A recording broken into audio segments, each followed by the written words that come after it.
ಸಿದ್ದರಾಮಯ್ಯ ಅವರ ಸರ್ಕಾರ ಬಂದಾಗಿಂದ ನಮ್ಮ ಸರ್ಕಾರಿ ಶಾಲೆಗಳಿಗೆ ಎಲ್ಲ ತುಂಬ ಉಪಯೋಗ ಆಗುತ್ತಿದೆ.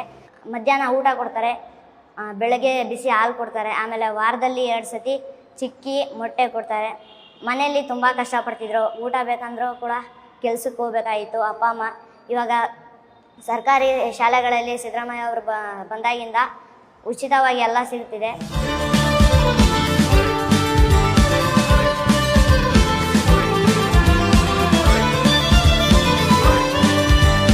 ಬಡವ್ರ ಮಕ್ಕಳಿಗೆಲ್ಲ ಈ ಸರ್ಕಾರ ತುಂಬ ಸೌಲಭ್ಯ ಕೊಡ್ತಿದೆ. ಅದಕ್ಕಾಗಿ ಸಿದ್ದರಾಮಯ್ಯ ಅವ್ರಿಗೆ ತುಂಬ